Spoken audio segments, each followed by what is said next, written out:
Welcome to the Draw Shop's Get Genius podcast, where we talk to today's business influencers to pick their brain and pull out their genius. It's time to get genius. Hello, listeners. Wow, do I have a really great interview for you today.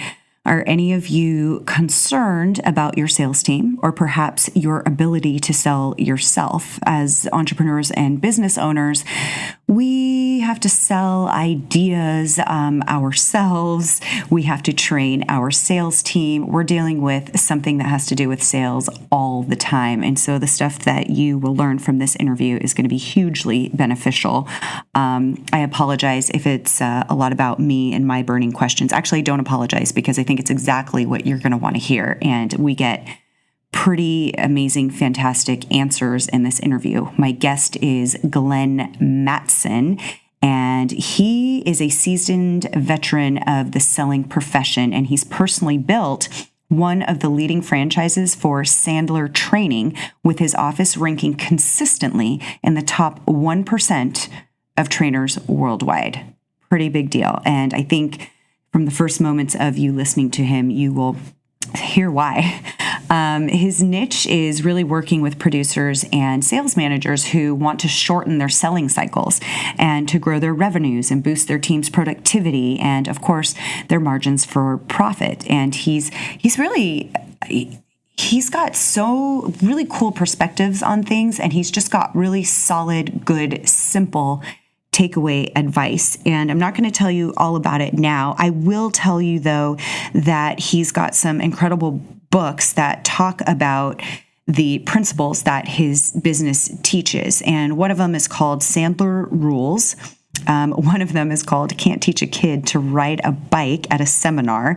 And it's all about, the conversations that you have when selling. And then he also has the Sandler Success Principles. And you really got to check these out. I will give you all of the destinations for you in terms of where to go find these books, and we'll have links to all of that as usual in our blog post and then the show notes. But just some things to listen out for are the success triangle, which is a really simple formula when it comes to sales. So you'll want to listen out for that. You're also going to want to listen out for the challenges that people have and see if you relate to them. And then how do you overcome those challenges when it comes to selling? And, it really makes so much sense when you hear it, and you're going to realize how it's worked with you. There's also some objections and things that I personally asked, because I hear it so much with other businesses and services. We've had it with our own. There's so many objections that potential clients and prospects will have, and how do you overcome those? And wow, he just had these really simple questions that you can throw right back at them. And it's all so very awesome. It's really effective when you hear it. So I'm really excited about it. I'm excited to work with Glenn myself with our team. But listen out for all of these tips and tools. Take notes, or you don't have to, because we have all the notes for you. We'll have it in our blog post.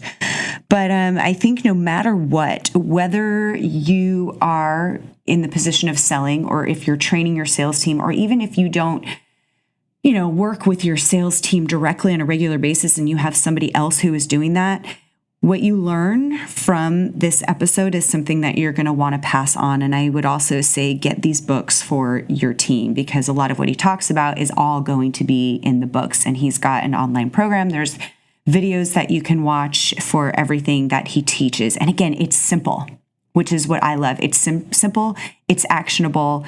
And you're going to go, oh, why didn't I think of that? But you don't. There are things that you are not thinking about. And he's also got a psychology background. So he really gets people and how they work and how the mind works and what the mind is going to respond to and what part of the person is actually wanting to buy and make that commitment to work with you. So listen out for all of that. I'm super excited for you to hear the interview, and enjoy. Hello, Glenn, and thank you so much for speaking with me today. Absolutely. Thanks for having me, Summer. I greatly appreciate it. I'm so excited because what we're going to be talking about today is something that a lot of business owners and entrepreneurs are really could benefit from learning. And not only when it comes to themselves and selling, if indeed that's what they're doing, but also in dealing with their own sales team and knowing how to hire the right people and what they can teach those people so that they can go out there and be the best salesperson that they can be. And it sounds to me like a lot of people think, well, let me rephrase that. I've met a lot of people that think they're really talented. And it's not to say that they're not, but they go out there, think they can sell anything, and then unfortunately they have a really rough time and they start to tank, and then all of their confidence just goes down the drain. So I'm really excited to talk about that because I can't tell you how many times I've heard that story. So before we jump into that, you actually have a really cool background that got you into doing what you're doing today, which I think makes a ton of sense as to why you are so good at what you do. So can you give us a little bit, the brief story of your background and how you came to do what you're doing today? Sure. I mean, I wish it was exciting and full of bated breath. But unfortunately, when I first got started doing what I'm doing now, I already had a business and I was young. I was in my early 20s. And I was a client of Sandler at the time. And I sold my business and came on as a producer for one of the franchises. And Summer, I wish I could tell you I was really good in the beginning, but I was awful, right? So I was the person that you're talking about that, heck, who can't sell? I mean, selling's probably the easiest thing in the world, that people who can't get a real job go and become salespeople, right? So how hard is it to teach people how to sell? Well, when I started finding out about the mental pressures, the stress, the anxiety, fears that I never thought I ever had, concerns that never had popped up every time in my life, right? Fear of rejection, having need for approval, all of a sudden having worry and guilt and staying up at night with anxiety. These are all new things that I had to go through, and good, bad, or indifferent. I used to vomit in garbage cans before I had to make prospecting calls. I would sweat like everybody else. It was just a disaster. I mean, honestly, I would have fired myself. But I stuck through it. I actually did everything that our system calls for, which is why I'm so passionate about it. I became a product of our own system. And it took me about a couple of years, and I was doing very good in our region. Then I became the number one producer as an associate in the United States for Sandler, and then I became the number one in the world. But it was not an easy road. So when we look at people who say, I'm going to be great in sales, many of them are extroverts, outgoing, and talkative. Yet, if you really look at a true professional salesperson, there is an enormous amount of stress, anxiety, and pressure that's internal that most people will never actually gravitate towards or understand unless they've walked in those shoes. Sitting on a telephone, old school, calling a bunch of people, having everyone hang up on you really, really pushes your buttons from an ego standpoint. Yeah. Right? If you're someone who says, hey, I'm Summer, I'm awesome at writing, I want to go out and see if I can get some new business for writing opportunities, and someone turns around and says, well, this is the worst article I've ever read. Well, you take it personal. Or when someone turns around and says, you're expecting me to pay that much for this? Are you insane? And all of a sudden, they're making a comment on your article, not on you, but we take it personal. Yeah. So there's a lot of interesting stuff that happens to salespeople that, quite honestly, the average person couldn't do it. That's why an awful lot of people, we call them non-selling professionals. These are professionals, right, that get into the business, and they're great at what they do. They're accountants. They're really good at what they do, but they can't sell themselves out of a paper bag with a flamethrower. Right. So, right, just because you put a tile up or a shingle up in front of your door saying I'm in business doesn't do you any good unless you have people paying you for what you know. And that's a different role than being a specialist or someone who is very good at a specific product or function or market. You still have to get in front of people, and you still have to get people to buy from you. Yeah, exactly. And it's I think it's probably one of the fine art of selling. There's a lot of psychology. It's a lot of internal stuff. It's knowing scripts. Did you say you had a psychology background? I do. Awesome. Okay. I do. Mm-hmm. So, yeah, and I would imagine there's obviously a ton that goes into that. Do you have to have that knowledge in order to be great at sales? Well, it helps for sure, right? Understanding people. Right. So when we take a look at individuals, and especially sales, most people think, hey, just tell them what you know and do the old cliche moves, and that's when people are going to buy from you. But the reality is if you're a really good salesperson and your selling is showing, that means you're not a very good salesperson. Yeah. And, it's not about, in our belief system, Summer, it's not about positioning someone to buy a product. What we teach people to do is uncover truth. And it's just a lot easier because one of the biggest fears that people have that are non-selling professionals is being perceived as being that guy or that girl, right? In quotes, that ugly salesperson. Right. That cigar smoking, backslapping, polyester wearing individual, right? I mean, who wants to be that person? Yeah. But those are the ugly ones. So there's an awful lot of things that people do and don't do that I would turn around and say that they're not great salespeople, but they're in the profession of selling. So I want to talk about, what challenges salespeople are having, the challenges that sales managers are having. But first, answer me, why is it that people on the consumer side, why do they buy? What has to happen in order for them to feel committed to buying? Well, that's a great question, right? And one that is pretty elaborate in terms of the answer, but let's break it down to, if I can, in maybe 2 sentences. Perfect. People buy emotionally. They justify their decisions intellectually. Love that. So, right? So people buy emotionally, they justify their decisions intellectually. So in the world of psychology, we have 3 ego states. We have a little child inside of us. We have an adult who's kind of like the CEO. And then we have a parent. Parent, the one that tells us all the good and the bad and the do's and the don'ts of life. Right. Your parent and your adult are the ones that justify it. Your child is the one that says, I want to buy it. Mm-hmm. So if I'm talking to you, Summer, about features and benefits and value props, the reality is I'm talking to your adult. Your adult is not the one that buys. So the old cliche of this is how you sell is actually not how people buy. Yeah. So there's a natural disconnect. And that's what makes really some people sleazy salespeople. Yeah. But the professionals know I need to get you emotionally involved first. Then I need to understand, is your emotional involvement strong enough for you to make changes? Right. Then we can talk about what I do to see if it fits. So it's, a lot of people, they kind of miss that. So that's a big challenge is, unfortunately, people sell the way others don't buy. Yeah. Right. I've been there too. And oftentimes it becomes overwhelming with all the features and benefits that somebody's trying to pitch to you.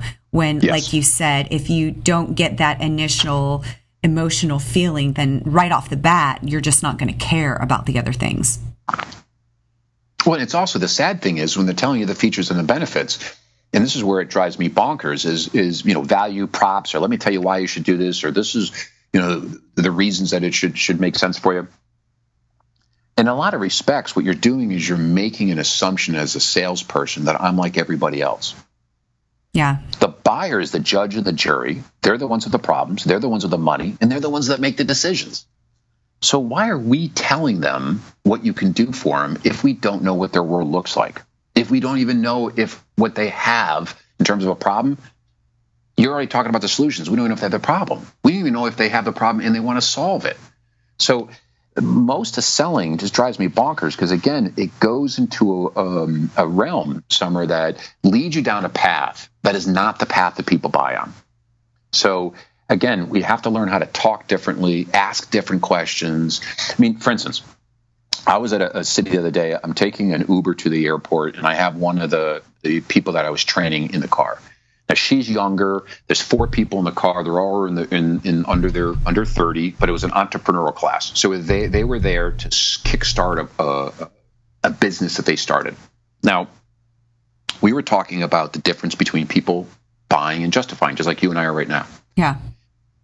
Now, her name was Nancy. So I said, in the course, I know Nancy just got married 5 months ago. So I said to Nancy, are you like most people that you needed to get in shape and get ready for the wedding, but you really didn't do it until the last 5 or 6 months? And she said, absolutely.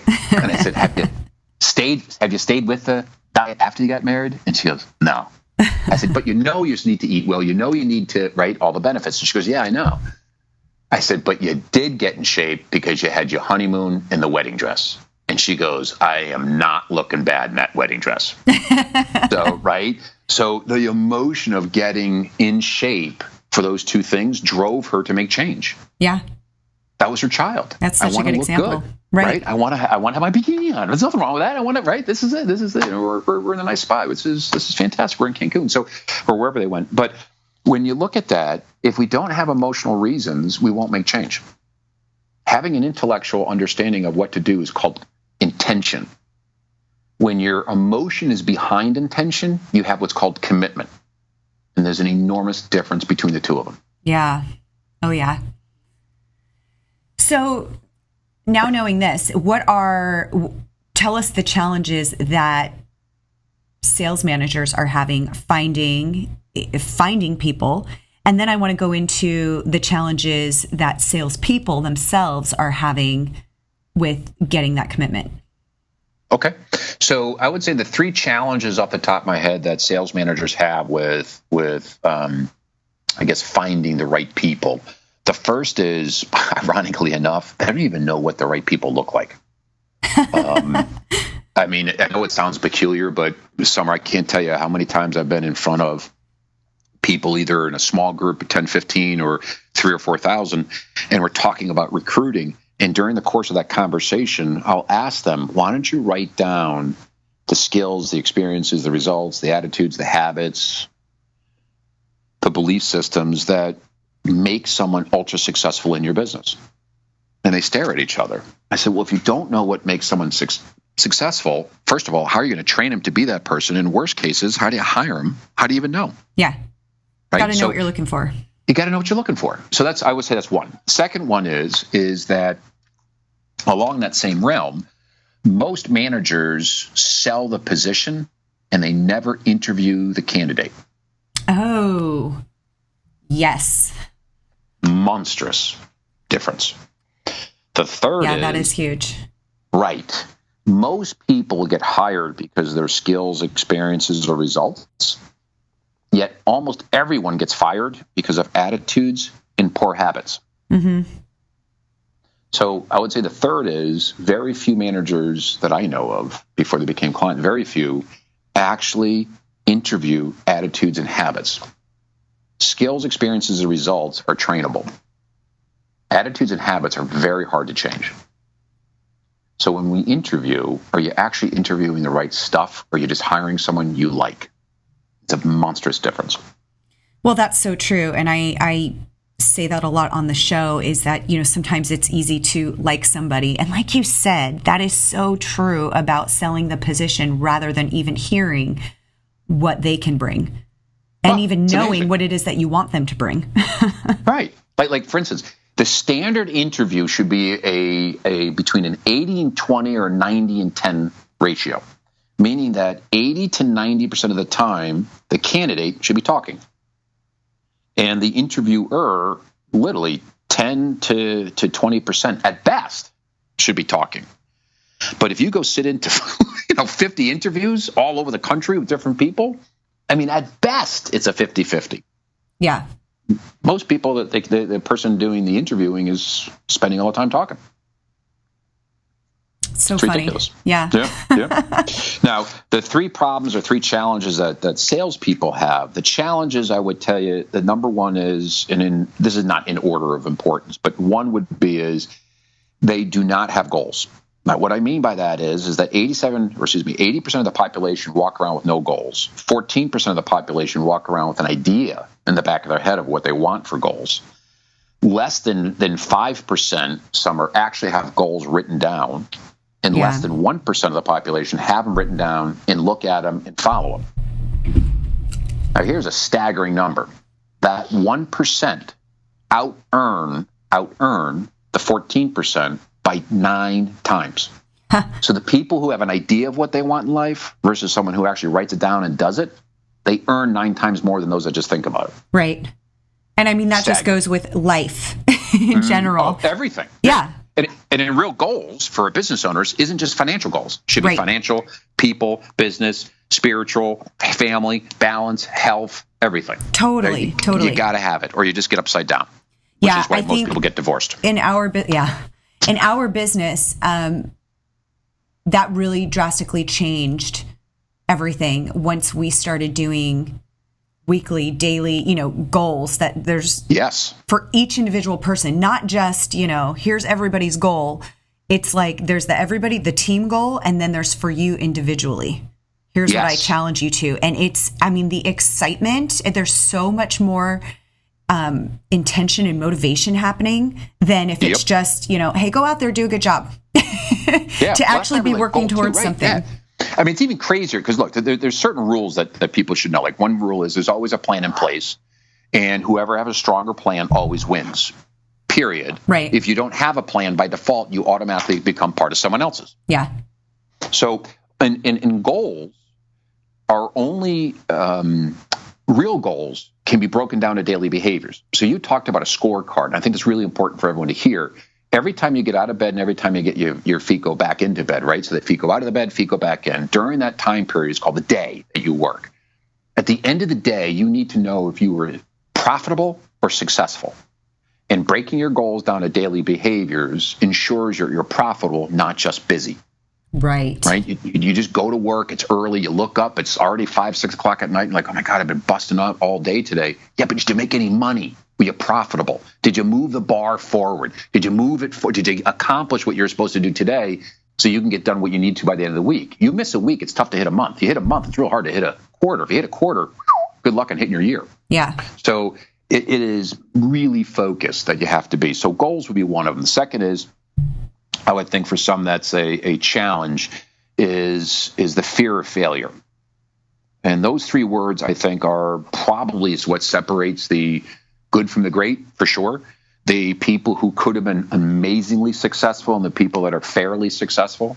It also separates those people that decide to be an entrepreneur and go out on their own and then find out, you know what, that's not right for me and I got to go back to being and working for a corporation, is the fear of failure, the fear of trying something, getting outside your comfort zone, taking a risk, getting an outcome is not what you were expecting or hoping for, which is not the goal, but a different outcome, doesn't mean you failed. And when you fail, it leads me to the third problem or challenge, which is how not to make excuses. When people make excuses, they're not taking ownership. When they don't take ownership, they can't have a lesson from what occurred. So I think the three, there's more, but the challenges are they don't have a GPS, no good goals. Even on the way to accomplish those goals, if they have a high fear factor, if they think failure is a negative. Look, no one likes to fail. It stinks. It hurts. I got that. But the successful people know I have to fail to learn how to succeed. Yeah. I have to screw this up to gain lessons to learn how to do it right. So I think those are three monstrous, which is you got to take accountability. You got to have ownership. You have to have responsibility.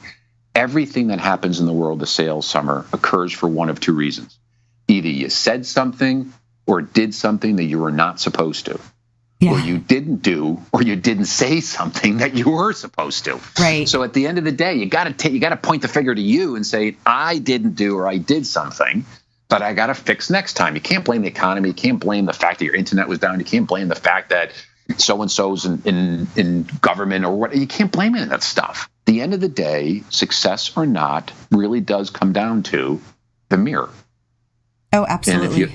And if you own that, then you can start to learn how to become better. And if you own your limitations, that's called a successful mindset. That then leads you into taking more risks. When you take more risks, you're more comfortable failing. When you're more comfortable failing, you have a higher likelihood of following your goals. I love that. I so love that. I want to draw that out. So let me ask you a question that I get asked a ton. Oftentimes a lot of the videos that we are doing for our clients are, for the purpose of selling or assisting with a sale. And one question we get a lot is, this is something it's an expensive product or an expensive service, but we know that these people need it. How do you overcome that challenge when it's almost like the person can't afford not to get it. You know they need it, but they can't afford it.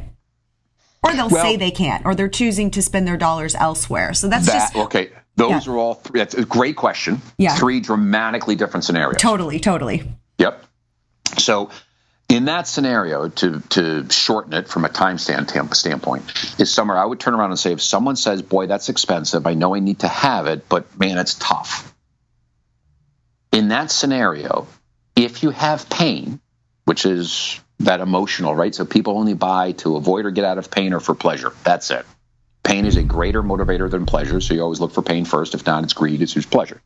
So if what you can do can solve someone's pain, money should never be the problem. So the first thing is when money is a roadblock, I know you didn't get enough pain or you didn't get any pain. Yeah. Right? So if someone turns to you and says, I love it, but, all you have to turn around is say to me, or say back is, I appreciate that, which means. Now, the reason being we say which means is we don't know, because some people, 65% of the people, when they talk about money, what they're doing is they're externalizing their stress, like, whew, man, that's a lot of money. Yeah. I'm going to do it, but man, that's a lot more money than I thought, right? That's what they're thinking in their head. Right. So, I mean, there's studies up the wazoo on that stuff. So when someone says it's expensive, but we have to clarify, well, is that but meaning that you're not doing it? Is the but meaning you're coming to grips with doing it? And the only way that you can find that out, or numerous different ways, but one way is you stroke them, you appreciate what they told you, and then you turn around and ask, which means? Now, which means they may come back and say, well, can you lower it? And your next move should be well, let's suppose I said no. Now, you didn't say no. You said, let's suppose I could say no. I said no. You're going to find out the answer before you give them your answer. Yeah. Which is always the magic, right? Right. So now, if they turn around and say, hey, this is expensive, we'll think about doing it later, then I would turn around and say, can I ask you a strange question? Yeah, why would you even want to do it later? And if they can't come... I love this. Right? So if they can't come up with a reason on why they're doing it later, they're blowing smoke up your caboose right now. Yeah. Right? And we call it stroke and smoke. When someone at the end of a sales call starts stroking your ego, they're about to blow smoke right up your caboose. Yep. Because when someone's serious, they don't stroke your ego. They don't say, Summer, you're awesome. You're the best in sliced bread. You've made this so complex, such an easy way to understand it. We really enjoy all the time that we've had with you. If someone's saying that to you, you better turn around and just say, but, and be quiet. Yeah. But, and they're going to say, well, we've been thinking about it. And here comes the truth. So when someone's about to drop money with you, they don't stroke you. They turn around and say, hey, Summer, this has been pretty good. I'm really excited about what we have to do. I'm thinking about, right? It's me. I'm not worried about you. I'm buying something from you. Yeah. I'm excited. When I want to blow smoke at you, I stroke you because I feel that I don't want to hurt you. I don't want to let you down. I don't want to be mean to you. So our parents always told us, if you don't have something nice to say, they said, don't say it. That's really what the one-liner is. But the reality is your parents told you, if you don't have something nice to say, you lie. So I'm going to turn around and say, hey, Summer, this is awesome. Been great. Love it. Can you give me a couple of days? The reality is I don't want to talk to you again. But Mom and Dad told me to be nice. Yeah. And you add on top of that your fear of being rejected, right? Your fear of failure. You're going to turn around and say, no problem. I'll catch up with you in 2 weeks. And we do that follow-up and I call you back and you're not there and you're hiding versus, hey, Glenn, this is awesome. Can you give me a couple weeks? I'm going to turn around and say, hey, listen, absolutely. You need to take all the time you want to. But what about it even excites you? Yeah. And if they can't answer that, I'm getting smoke blown on my caboose. Totally. The problem is we have happy ears. Happy ears is we hear what we want, not what someone else is saying. Yeah. Oh, yeah. And that's a huge detriment for people. Right. Yep. That is so awesome. Oh, yeah. I love all of that. I think that's just huge. I mean, that's just that's just, something I honestly hear it all the time. Oh, these people seem to really love my service, but they can't afford it. They're not ready. And you just blah, blah, yes. blah, blah, blah. Right. So I would tell you all that stuff is smoke and mirrors. Right. So I'd also turn around and tell you that, of course later, but is that start to learn, Summer, how to get people from an intellectual standpoint to an emotional standpoint. We need to understand what their problems are, why they have the problems, how do those problems impact them today and tomorrow, and does it make enough sense to fix them? Now, when I say the word impact, part of the impact is money. By not doing your service, what's happening to their business? By not doing, not your service, but by not fixing the problem that they have, how much money are leaving on the table? What's happening because of it? Right. So that when it's time for your product to be the solution, the product price is never the issue. When you don't get the impact, financial impact of their problem, then it's then it becomes more difficult than needs to be to sell an expensive product. I think selling expensive products are awesome. Yeah.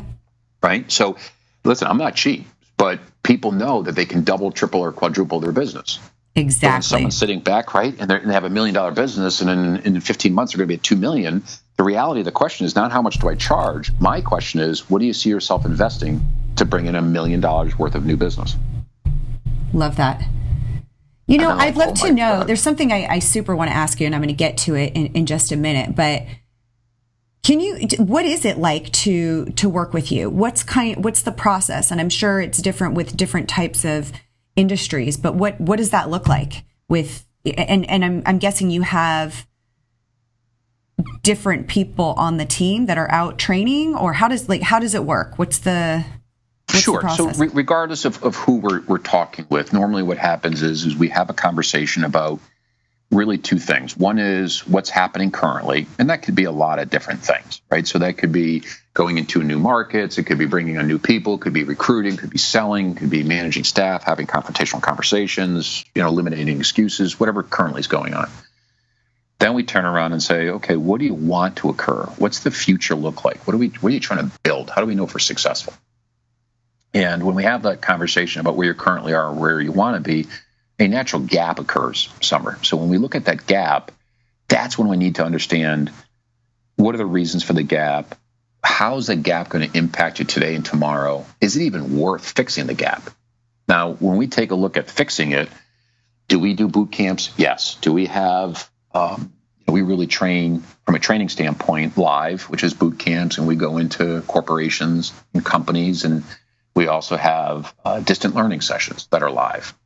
We also have set programs that people can buy into where it's all online, it's video-based, it's a very specific program, it's sequential. They have pre-work and post-work and videos and workbooks and tests and a whole bunch of stuff. So we have the ability to talk to people live. We have the ability to talk to people in a self-paced mode.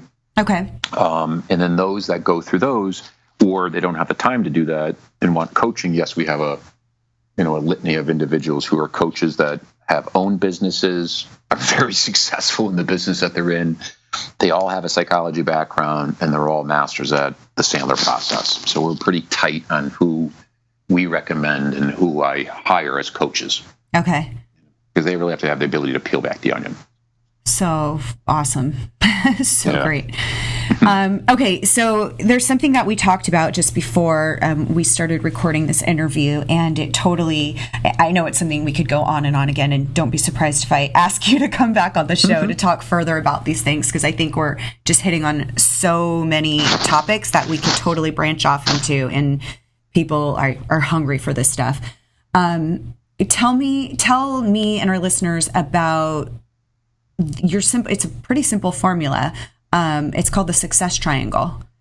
And yes. There's 3 key areas that I know you're going to go into. I think it's so simple and so brilliant. So I would love for our listeners to hear about that. And if we don't have enough time, again, I'd love to bring you back again. And also, with everything that we've talked about, I'd love to send all of our listeners to where they can find out more information. But we'll get to that. First, let's talk about this triangle. Okay, so everyone, for the most part, has, hey, what makes someone successful? And I'm not talking about someone that, no matter where you put them in the world, they're going to be ultra successful, right? I'm talking about the average person that struggles every single day trying to figure out how to become the best they can be. Yeah. So when we look at that individual, and I've had tons of filters, tons of roadmaps that I've looked at, some very complex, some others. I found this to be one of the best I've ever seen. Obviously, I'm biased. It's a Sandler process, but it's a three-legged stool or a triangle, success triangle. Okay. The three is attitude, behavior, and technique. Now, when I train entrepreneurs, managers, leaders, we almost take every single problem they have in their company or with an individual through these three legs, and they find out what caused it and how to fix it. So when we look at the technique side, technique is all about strategies and tactics that need to be known and owned. Two majorly different things. It's tactics and strategies that need to be known and owned to achieve your objectives. So that could be prospecting, selling, negotiating, dealing with money, right? A whole bunch of stuff. How to use LinkedIn, social media. There's 1,000 different things there. But what are the tactics and strategies that you need to know and own to hit your goals? The bottom left is behavior. And behavior in our mind is three things: your goals, your plan, and then your daily action steps. Okay. So if all goals can't be broken down to action steps, we're missing something, right? It's a daily scorecard. And action steps are all about vitality, guts, and discipline. So if you don't have a scorecard, it's very hard for people to be disciplined. And without being disciplined, you can make excuses real quick. But if you don't follow your plan, it's like having someone who says, Summer, I'm a machine. Just get me in front of more people and I can sell. I'm a selling machine. I just need more people, right? That means you have someone who's really high on tactics and strategies and really low on behavior. Right. So then we have attitude. So attitude is everything in your head, your heart, your gut. That is desire, commitment, your self-esteem, taking responsibility, bravery issues, mindset, fear of rejection, need for approval, controlling your emotions, guilt, worry. I mean, anxiety, it can go on and on. Yeah. So the reality is when we coach and train people, we have to train in all three of these. If it was just as easy as me telling you what to say and when to say it, heck, I could write a book and be retired. It's not the way it is. Right. So we need to have people have the right attitude that drives the behavior. That behavior allows you to get in front of the right type of people so you can utilize your techniques and strategies. So an awful lot of times when we have entrepreneurs, they're innately strong in these three areas. And what causes them frustration and anxiety is how come the people I have below me that I'm paying don't have the same attitudinal drive as I do? How come they don't have the same, right, commitment as I do? How come they make excuses when I take ownership? So part of it is that when we recruit, train, develop, manage, and lead people, we have to make sure the ingredients are there. And we have to make sure that what we do as owners is giving them the ability to be their best. And unfortunately, most owners are completely oblivious to the whole attitudinal piece.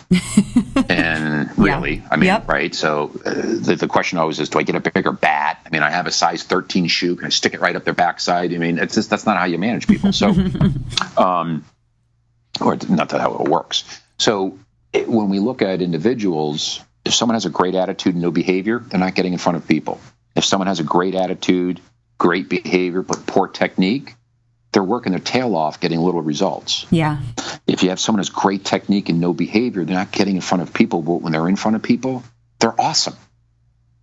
Then you get the next one, which is super successful people that hit an income level, some that, right, they're now bringing in whatever you may consider a lot of money, 200, 500, a million, 2 million, 20 million. Doesn't make a difference of personal income.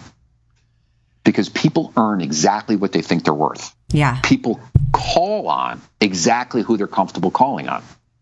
So when we look at attitude... Oh, man, that is so true. Mm-hmm. I mean, I think there's so many people, in that position, whether you've, at some point, especially as an entrepreneur, you've done selling, right?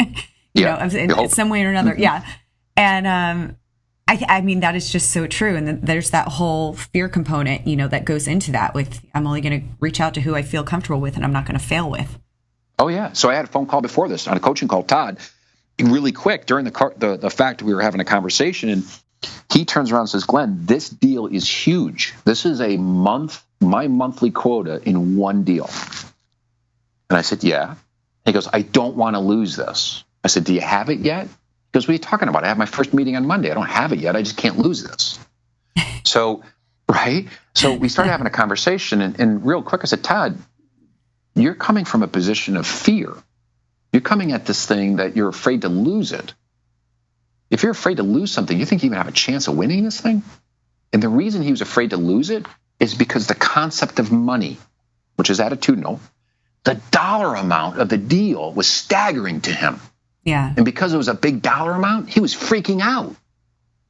So I just said, Todd, let me ask you a question. If I took a zero off that deal, instead of you're going to make $48,000 on that, you're going to make $4,800.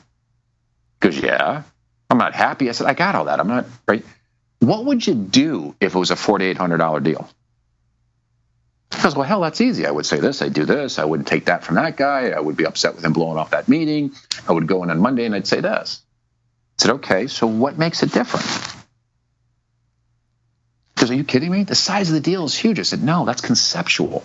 Right. Money is conceptual. Money's always conceptual. How does it change the strategy? He's like, oh, man. So a lot of times what we have to take a look at is, because most managers and entrepreneurs will go back to what they know, which is tactics and strategies. But that wasn't Todd's problem. He knew what to do. The problem is he was panicking because of the size of the deal. Yeah. Right? Or you're talking with someone and all of a sudden, I'm making this up, but you're talking to middle managers and all of a sudden now you're talking to the vice president of a very large company or a president of a very large company. The title freaks you out. The size of the company creates nervousness in you. That's all attitudinal roadblocks that hold you back from being the best you can be. So when you look at the success triangle, we have to ask ourselves, are we at the full capacity that we need to be at in each of those three things? Attitude, behavior, and technique, or the BAT, B-A-T. I love that. Super simple. And as an owner, because most entrepreneurs that are successful, I'm not going to say it's part of their DNA because it's not, but they have subconscious empathy. They don't know what they don't know. I have a lot of desire. How come no one else has desire like me? Well, that's because your name's in the front of the door and theirs are not. Yeah. Right? How come I'm the one that stays late? Well, that's because, so when we find people who are like us, we love them, we gravitate towards them. But then that goes back to interviewing, goes back to developing people. But when we bring on people, they may have the best techniques in the world, Summer. They may have some good behavioral plans, but if their attitude is not right, they're going to camp. And that's what I was bringing up before, is that people who may have high desire to grow, take risks, and all of a sudden they get to an income level, 200, 100, a million, whatever the income level is not relevant, but they hit a level. That desire to grow changes quickly psychologically to the desire to protect what I've built. Yeah. So a lot of the people I coach are successful individuals that lost their mojo. Mm-hmm. Right? The average person would look at them and go, dude, you are definitely a 9 or a 10. I mean, you are on fire, the best of the best. Yet if you ask them personally over a glass of iced tea or a beer, they'll turn around, a glass of wine, they'll turn around and say, Summer, I operate at a 7 at best. Yeah. So I just help those that know they can be better, who have been better, who've lost the juice, and also need to revamp and et cetera, are some of the ones that we coach because they have the right ingredients, just attitude's off a little bit.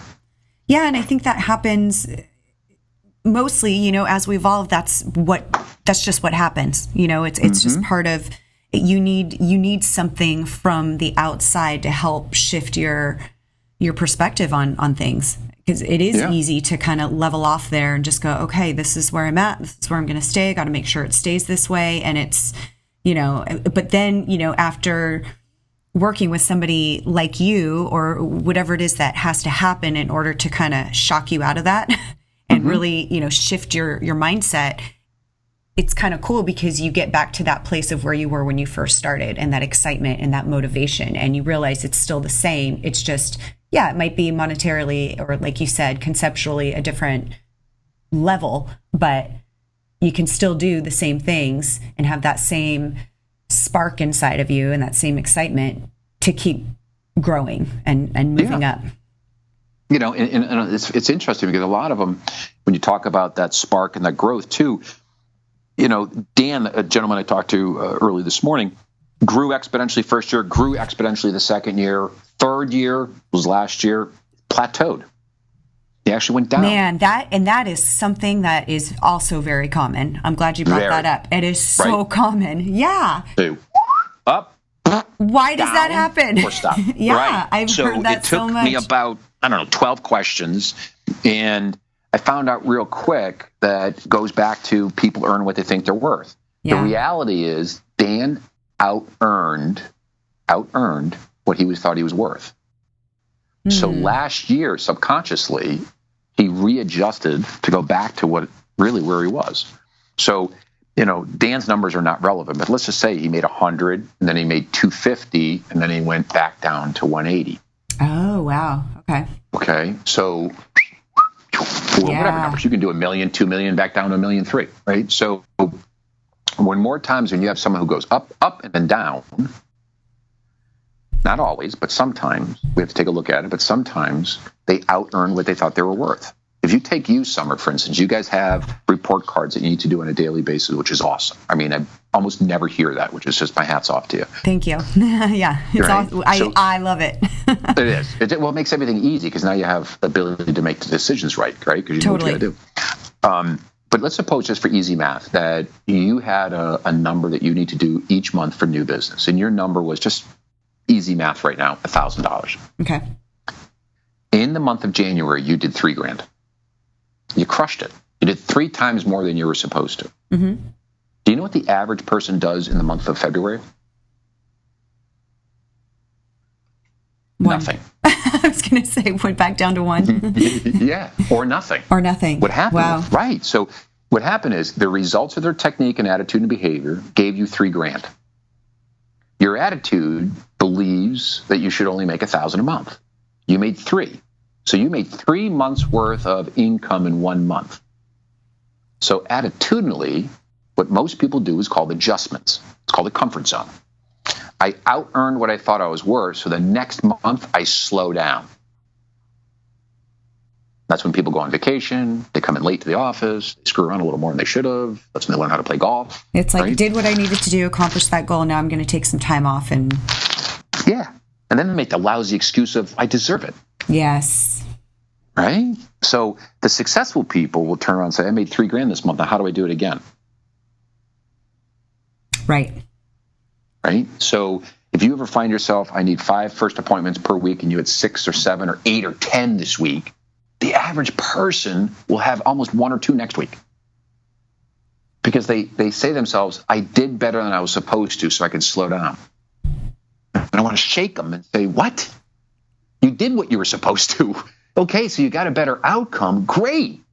Don't change the plan. The plan says you need to get in front of 6 people, get in front of 6 people the second week, third week, the fourth week. So, right, and if that means you had a $3,000 a month, great. February, you still got to get 1,000. March, you still got to get 1,000. Because there's going to be a month you're going to do 500. Yeah. Right? You may. So you got to make sure that we track our results, but we also have to manage our behavior. That's more important. Manage behavior, everything else will come. If you track the numbers, you're always at least 5 to 6 weeks behind your problem. I love that. There's so much good stuff in this interview. It all makes me super excited because I think I get excited, especially when I'm, hearing answers to the questions that I get presented a lot with and that I see out there. It's just conversation, Mm-hmm. We killed it last month, this month, or like, with the sales thing is a huge one. Oh, yeah. I mean, it's awesome. I appreciate you so much. Where can I send our listeners to find out more information about you, about Sandler, about working with you, getting access to some of you said an online program, perhaps, yes. maybe? Okay. So we have, So we have the easy way, obviously, is our webpage, and I'm part of a franchise network. So it's my last name and the name of the company. So the web page is Mattson, MATTSON.Sandler.com. Okay. And that's on the webpage, a whole bunch of stuff on there you can download. I'm as you know, a shrink by background, so I have a lot of stuff in my white papers on all the things we just talked about today too: the fear of rejection, controlling your emotions, all the attitudinal stuff. Which makes so much sense. People are intrigued by that. Yeah. Obviously, you can get me from LinkedIn, but our phone number is pretty easy. Our area code is 631-988-5800. And then it's Sandler. So 631 Sandler. And numerically, that comes out to 726-3537. Awesome. And we'll make sure to post all of that as well.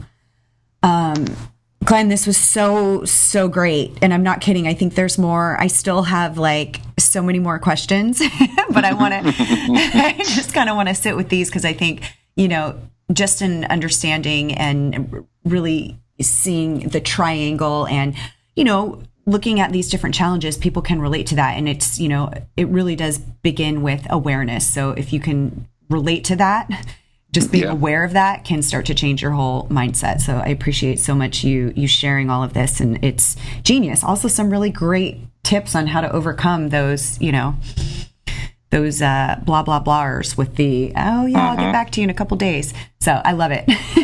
Yeah. So many good things. Thank you so much, Glenn. Oh, absolutely. It was a pleasure.